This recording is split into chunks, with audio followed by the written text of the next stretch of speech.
Okay, we want to call to order this strategic planning committee meeting for Monday, July 7th.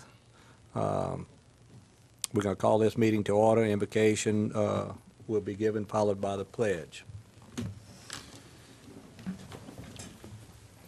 Dear Lord, we want to thank you for all the good things you've given us here in Ascension Parish, all the many good people.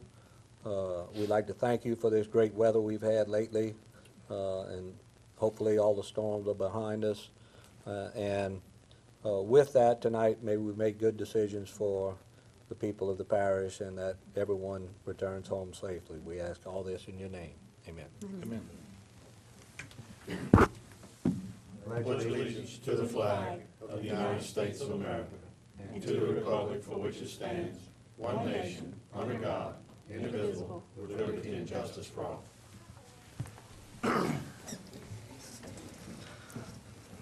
Roll call, everyone is here. Public comment period. Anyone wishes to speak on any agenda item, please fill out a card and you will be allowed to speak at that particular moment. Before, report on nuisance property on Highway 44. Richard Throckmorton, Code Enforcement Officer. And Richard, we asked you to come here. I think this was one of the properties, but we would like, with that, take that opportunity to assist the council and the public on exactly what we're doing with nuisance properties. And then we have Don Heisel here, who has been very active in our litter enforcement, and we just want to give people an update and let everybody know what we're doing and how we're trying to go about doing it and what our restrictions are. So, all right, Richard? On that property on Highway 44, really, I take care of dangerous, dilapidated buildings. As you look at the store, it's kind of unkept, but it's not at a point where we can tear it down. So I know lots of people have been inquiring about this piece of property, so I kind of done some research on it just to let y'all know what's going on with it. May be helpful to you as a councilman, but Larry Lejeune owned this store, and for many years, and it was under LEBC Incorporated. For some reason, he lost this piece of property, and it's been sitting there for, I guess, 8 to 10 years now, probably. The Browns that live next door to it, Lee and Stacy Brown, they have the house next door to it. When it first went under, Lee Brown kept the property. He cut the grass and everything on the property for years. And finally he said, look, this is enough. I'm not going to do it anymore. Because he knew Larry. And but anyway, Larry lost the store at a tax sale, and a company called Adair Management bought the store at a tax sale.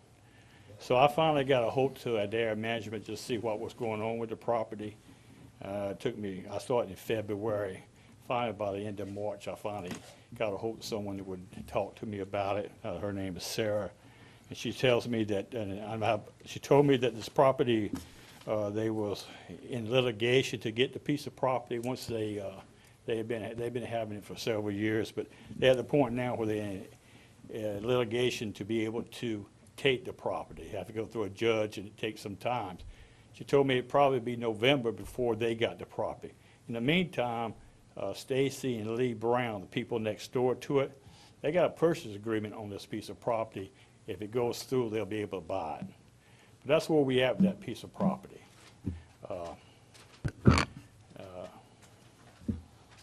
There's nothing I can make them do to that property. They are entertaining the idea of help cleaning it up, though. I talked to a person at Adair Management, and they're talking about bush hogging and cleaning it up at some point in time. That's where we at with it. Mr. Johnson? Richard, is this, as far as the court, is that some local court that's got that? Do we know? I'm pretty sure it must be, Ben, because I have to go, I don't understand everything about when you buy a piece of property at tax sales. I do know enough about that. Once you buy a piece of property at tax sale, if you pay the tax on for 3 years and those people don't buy it, then you go to a judge And of course, you gotta make some effort to find these people, and all kind of things, but at that time, the judge will make a determination whether or not that you can purchase. If the people don't pay what they owe on the property, it's very possible that everyone who pays the taxes will get that property. And it just doesn't happen overnight. It takes a lot of leg work. Right. as I know. So in your investigation, is it still some time left as far as the process to go through, or is it something as far as them just trying to get a hearing in front of a judge? They haven't told me that, Benny. I don't really know. They just told me that it may be November. One time I showed them it would be 87 days, so I don't know. I'm just curious whether or not we might be able to make some inquiries to kind of help this process out as far as through the court system here locally, if there's a way to get them a hearing a little bit before that. I know I've got several phone calls on it and working through you guys and trying to get something done with it. And I appreciate the hard work y'all been putting after it. It's just something that we may want to. In fact, I talked to Mrs. Brown today, Stacy Brown, the people that put the purchase agreement on. She said that I just know the woman by the name of Sarah in Omaha, at Dairy Management. They are planning on doing some bush hogging and cleaning up around it. Don't know when, but it sounds like it should be. That's how she's given the okay. So Right. I don't know where it's at right there with that part of it. The judge, I don't know when, but she said, when I talked to the girl named Sarah, she said it'd be at least, but Mrs. Brown said it'd be at least November. And when I talked to her about 2 weeks ago, she said, Sarah said it'll at least be 87 days before they know what's gonna happen with the property. They're pretty sure they will acquire it, though. Mr. Lambert? Thank you, Mr. Chairman. And, Richard, appreciate all the hard work y'all been doing on this, but, the environmental part of it, I mean, I've got with the tanks and everything that are there, who else has been working on this besides you? No one. No? If DEQ might get involved with it, that's a state agency, okay? And if the state agency get involved with it, take more it may time. be, then it will fall upon everyone who owns the property. It might be Larry, which I don't think he is capable of doing that Yeah. right now for us cleaning it up. I don't know how they work there with DEQ. I really don't know. Well, let's get this straight here. This is in Mr. Johnson's district. Everyone thinks it's mine. It's not. I know. It's not. Yeah. Well, I'm just telling And you, you know, You're innocent, huh? Yeah, Right across the street. yeah, that's where it splits the district, and, Miss Jackie, she was not able to make it tonight, she's at work, but, she really appreciates everything you and Don have been doing on this, but, anything we can do to speed this process up, these people have been, well, waiting for us. I've talked to the people several times, and I mean, it's just so much, when, we got several pieces of property. Sometimes I can't even find the mortgage companies, they just I find sometimes it takes a month of Sundays to even get someone to talk to you. Yeah, So I thought in February, it was March before I was able to find someone to help me out.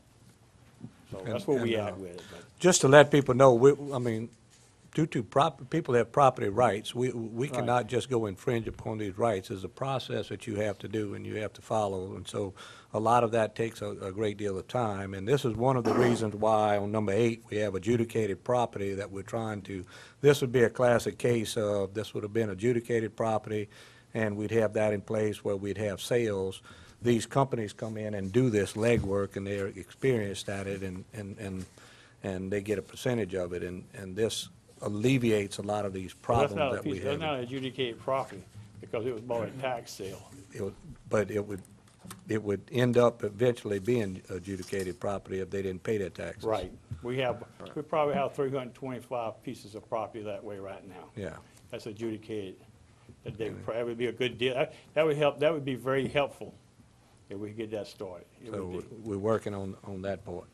Doc? Yeah, thank you, Mr. Chairman. And Richard, I'd like to say thanks as well, like Deb said, for your due diligence on 44, and if it doesn't swell your head too much.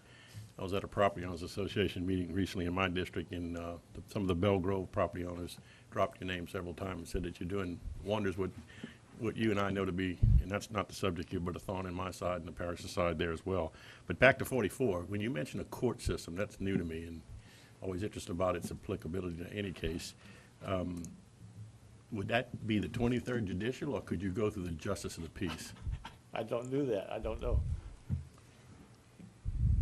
I don't know how that really works. And when I say you, but the persons that are having the problem right now, I think we're all interested in expediting the process. Right, And I it would really seem don't. like you could probably go quicker through a JP than you could go through, if it's legal to do so. I don't think a JP could do No. it, so. Can't do it? No, That's what I was thinking. this is taking people's property. So It would this- have to go through. The jurisdiction wouldn't hold that. No, It'd have to go I'm through pretty sure it'd be 23rd. taking Okay. one of JP to do it.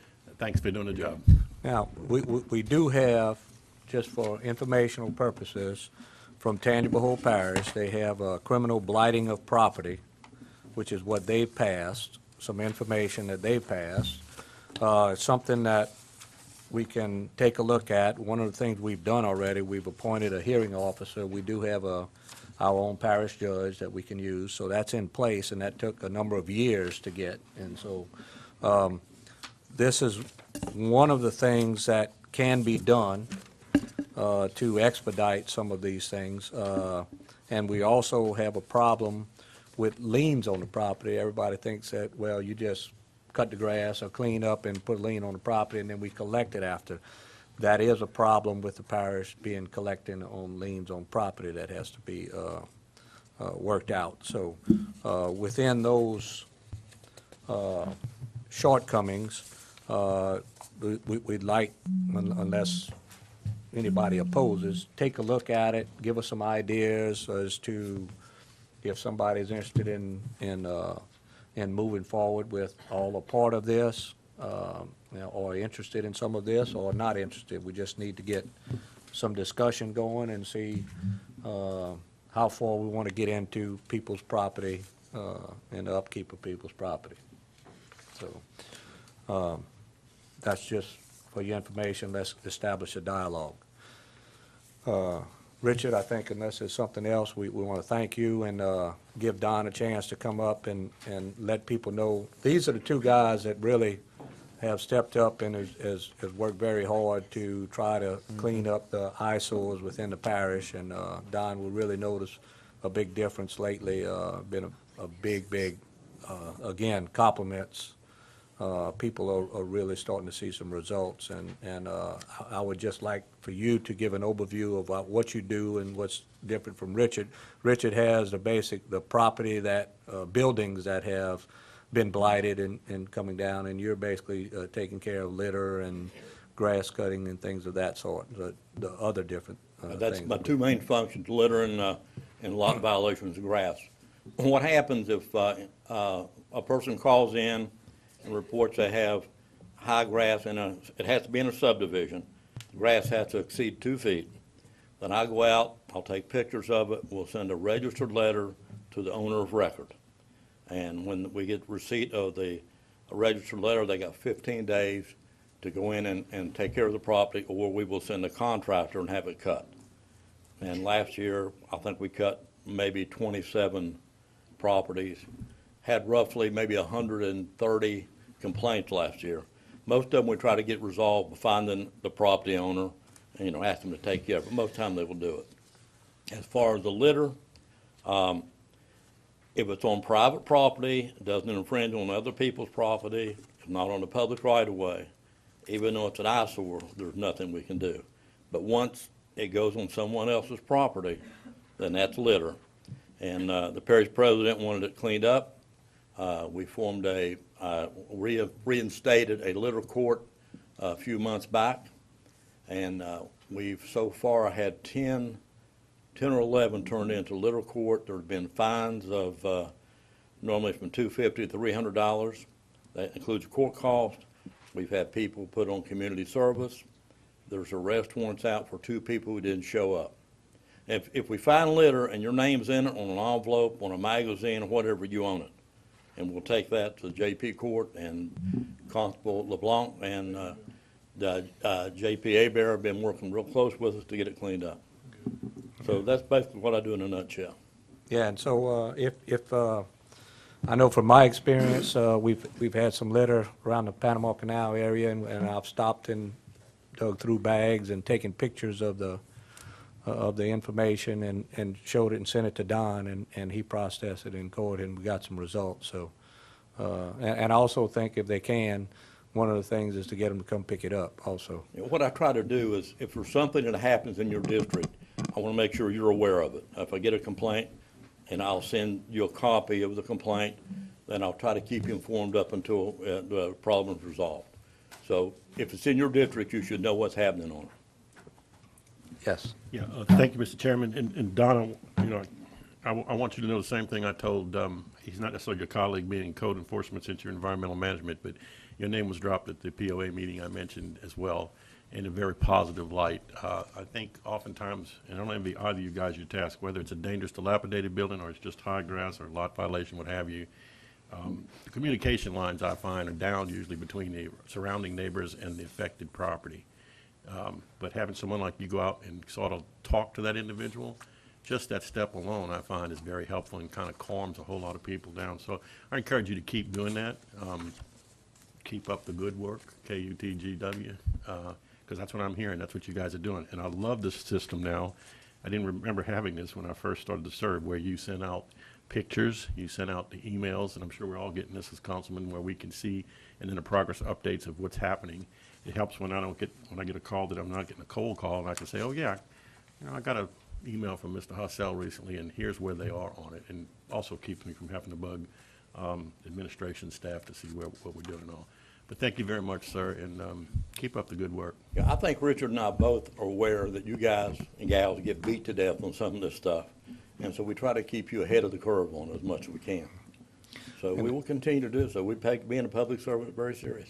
The other thing we want to make sure everybody knows that this is for subdivision areas only. That's the only time we have some jurisdiction. If it's private property, people have a right to grow their grass as long as they want it within the parish areas. So it's on a different set of rules from my understanding. It is, and what you're we're saying. still considered an agricultural parish. Right. And there's a lot of fields with cattle, and so people tend to understand that mostly when you explain it to them. And I explain the process. Everybody who calls in with a complaint, they understand the process when they hang up, what the time limit, because I don't want them thinking that they complain, the next day we're going to be out cutting the grass. Yeah.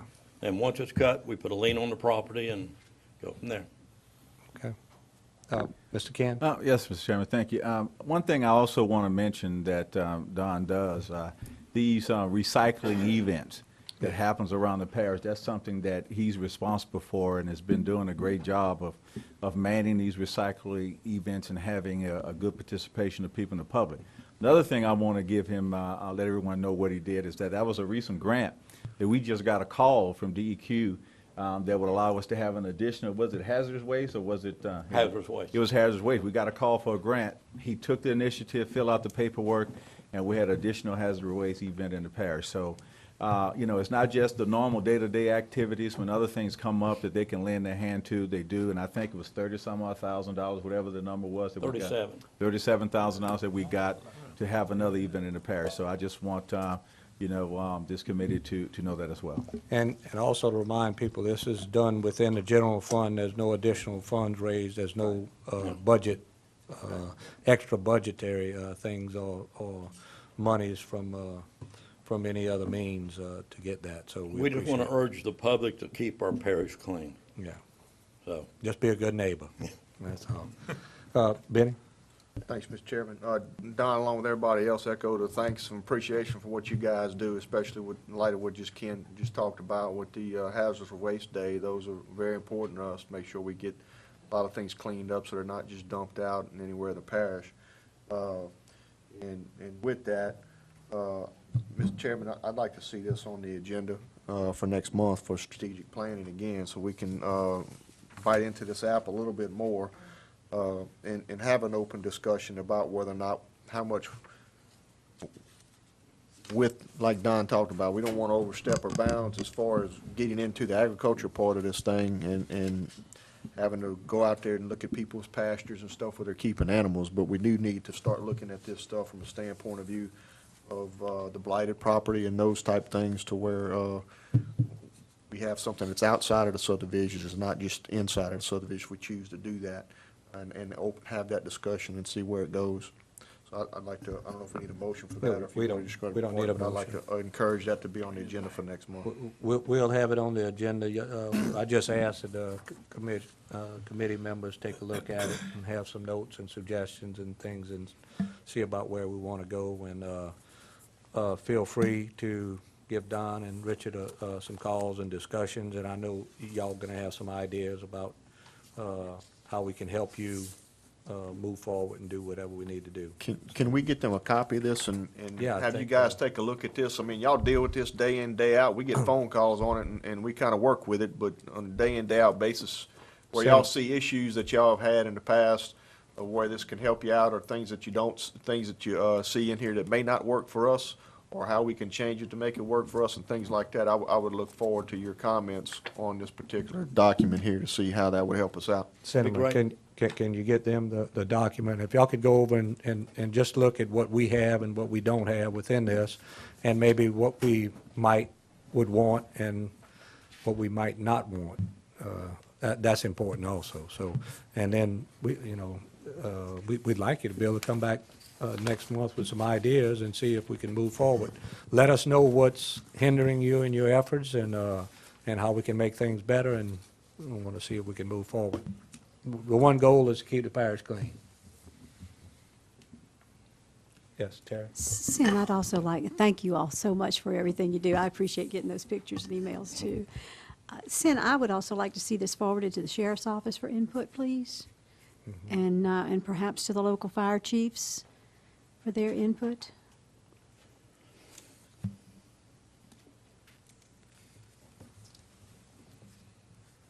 And of course, give it to legal. Yeah, and legal, certainly.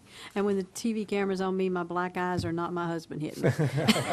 I've been trying not to say anything because I didn't want anybody accusing Coy of popping me in the left eye. Well, he wouldn't make it tonight. He'd be beat up. Well, thank you. Any other questions, comments? Appreciate it. We appreciate you guys. Thank you.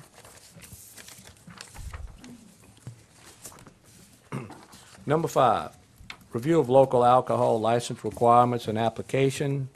That is on the agenda for tonight, simply because I've had to go through this process, and questions came up, and whether some questions came up about what qualifies, what doesn't qualify, and I just thought it was a good time to educate council members as well as the public as to what exactly occurs when somebody makes a alcohol permit application. The summary of procedures is there, the first 2 pages there, and basically they go through.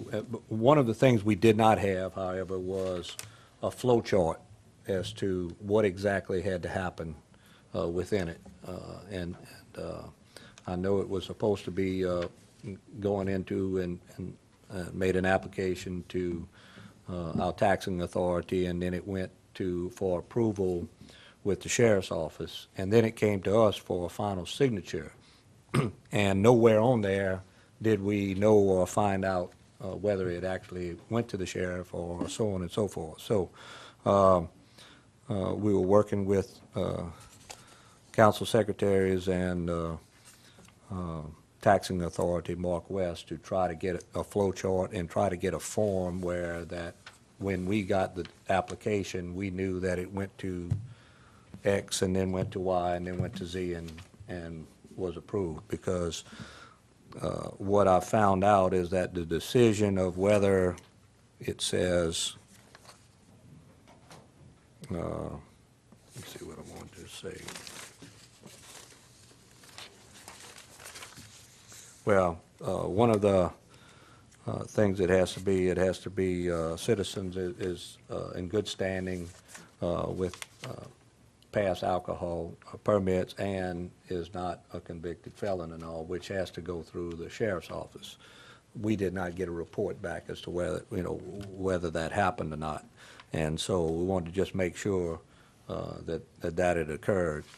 And also, we found out that if, through O'Neill with legal, that if everyone followed these things and gets approved and qualified, then we are inherit. In fact, we would be liable if we did not approve it. So those were some of the things, and just wanted people to take a look at and go from there. Yes. Terry. Is there, I remember when I was doing this, on more than one occasion. And while I think it's great to sign off on a liquor application, I would certainly want to do that in a timely fashion. When a business owner is attempting to open a restaurant or bar, there is a considerable amount of money involved in that. You are paying your note early on, and if you cannot get your liquor license, it is a real complication. And so, and I have had folks that I know were waiting on me for what would have been days to sign this. And certainly I would not want to be the reason that somebody is held up from opening their business. And I don't think as government entities we should be if they have met all the qualifications, and it would not come to us had they not. So I'm looking for a more timely way to get these things signed. If it's a matter of emailing it over so that we can sign it, I don't want to wait. I don't want someone to wait on us to get here the next month or 2 weeks later for a council meeting or some committee meeting where they're able to grab us. Do we have a solution to that? Cinnamon. We have started emailing for signature if that council person has the capability of scanning it back to us with their signature.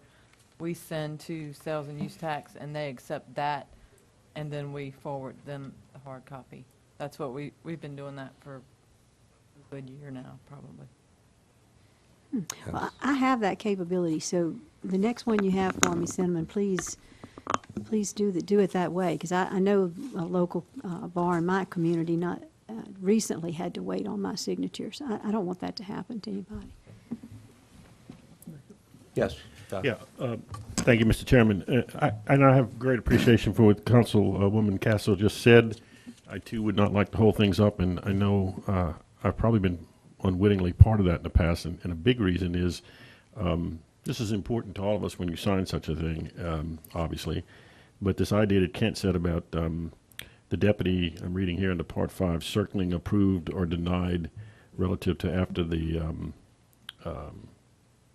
the APSO, the sheriff's office, gets involved with the authority and so forth. If that was on the form, that would be real helpful. It would, A, prevent me from calling either Mr. Weber or Chief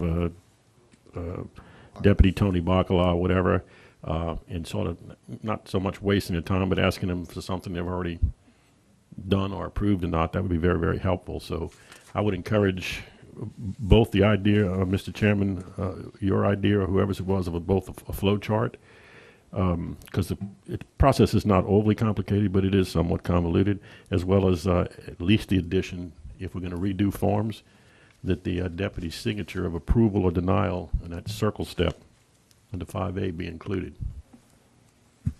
Yes.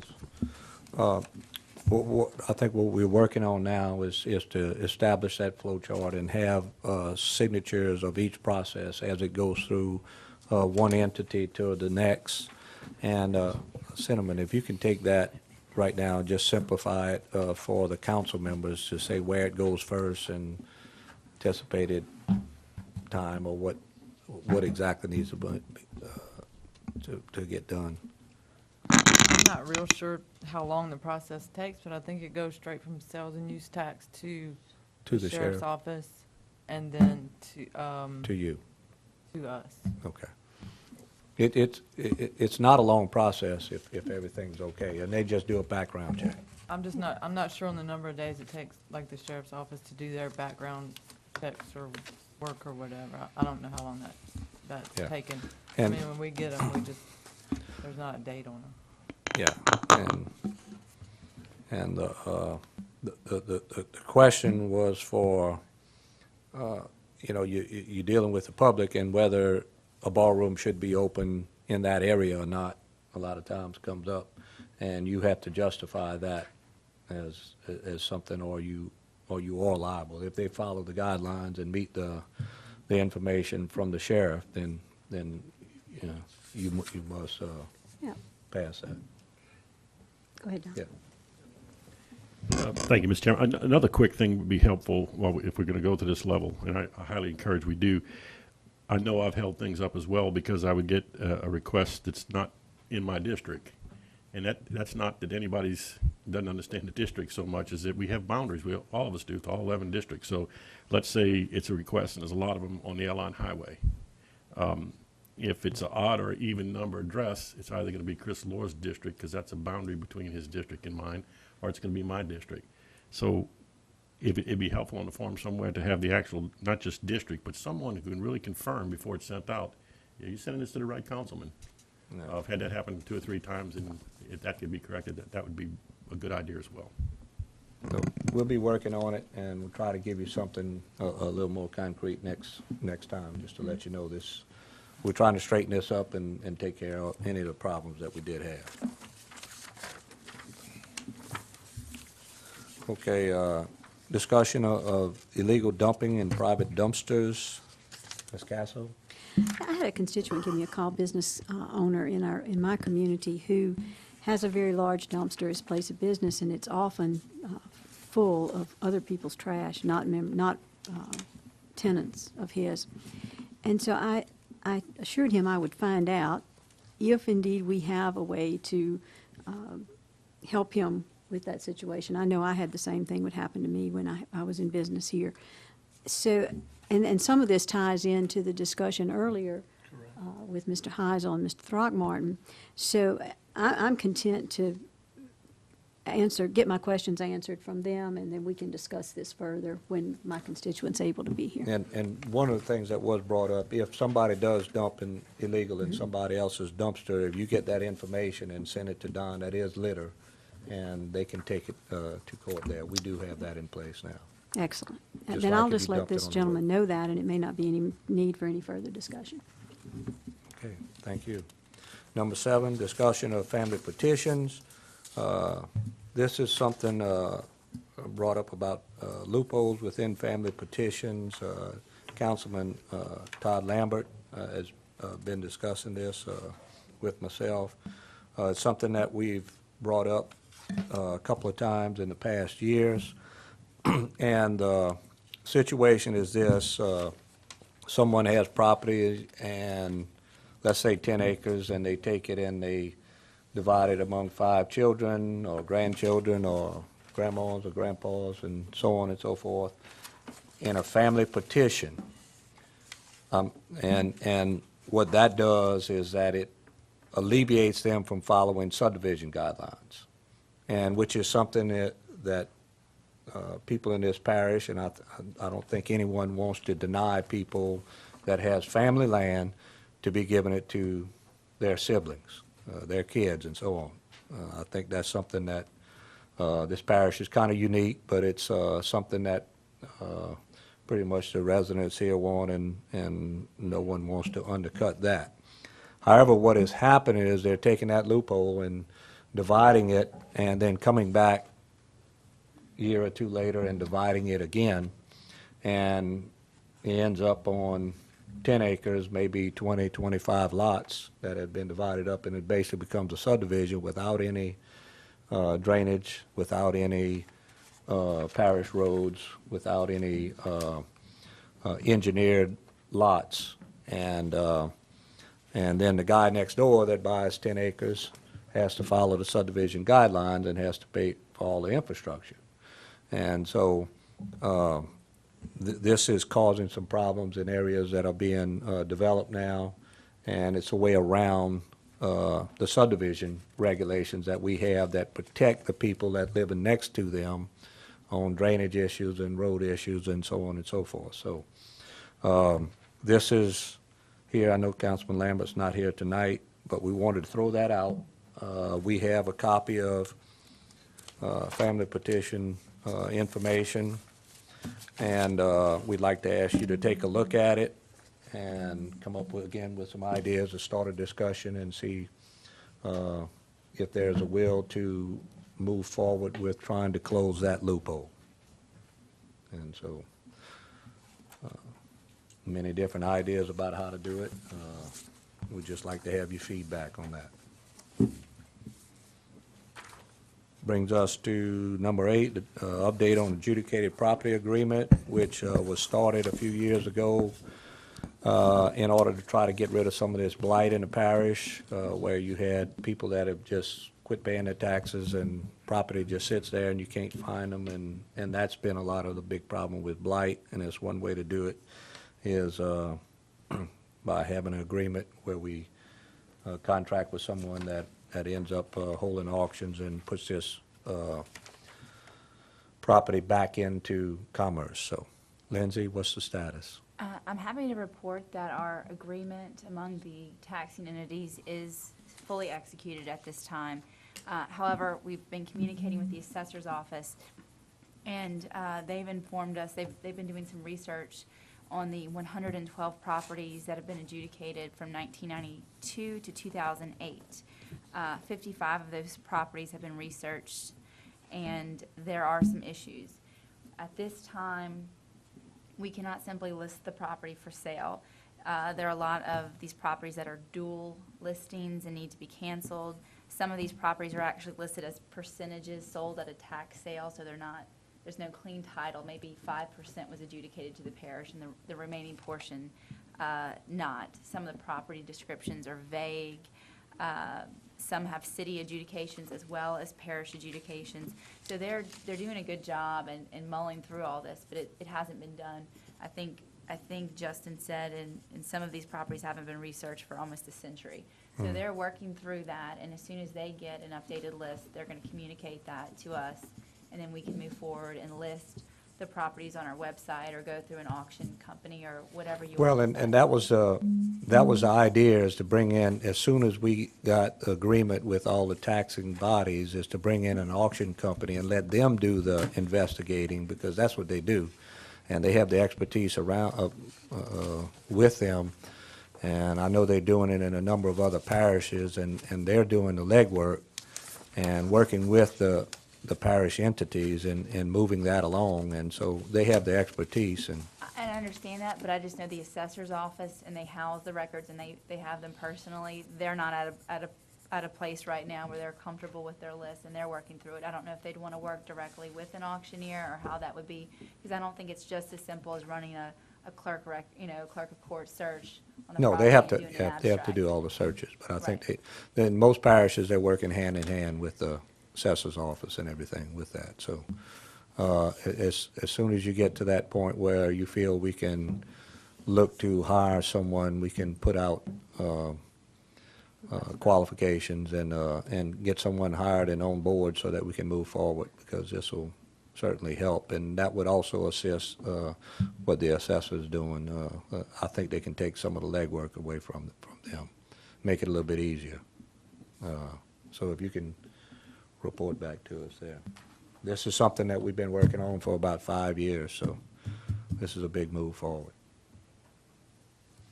Any other questions or comments? Just one thing, Mr. Chairman. Yes, sir. How long, Lindsay, it's been since some of this property's been looked at? Justin said in his email that some of the property has been on the rolls for 100 years and never been touched. So, like he said, a lot of the property descriptions are inaccurate. In Exactly. some situations, we've got percentages of the property adjudicated to the parish, not the entire amount. So other individuals may own portions of the property. So there are a lot of issues that they're working through. And like you said, you could get an auction company or a professional abstractor to come in and do a lot of that work. But it is a lot of work. It's Yeah. decades It's- worth of work. But to let everybody know, it is a great deal of work, and these companies come in, and they are used to doing it. They've got a pool of people that's all they do. And they do that, and they do the background research, and then the property is sold at auction, and they take their percentage of their cost and divide that up among the rest of it among the taxing entities that they have, and then puts the property back into commerce. And so it's being done in St. Tammany and Yeah. a number of other places. I appreciate that, Mr. Chairman, with bringing that out. But the other thing, a lot of things have changed some of these properties that they're looking at, either some of these lots were dedicated for wastewater treatment lots. There's a lot of them out there. There's, some of them was listed as commercial, and we've revamped all that. So a good bit of, like I said, a lot of research needs to be taken before lots are out there for sale and Oh, yeah. and put out on the market. Once you get, once you hire the company, it takes at least a year to actually have an auction. So there's a lot of information that needs, and a lot of legwork has to be done. So, but the sooner we get it started, the sooner we get close to the end of the process. But Lindsay, I appreciate, that was a long haul, getting through all of the different entities and getting everyone signed up. And now we can move forward. So just let us know, and I'll talk to the assessor also and see what his thoughts on moving forward on that, and we'll go from there. Any other questions, comments? Move to adjourn. Moved by Mr. Lambert, second by Mr. Johnson. This meeting is adjourned.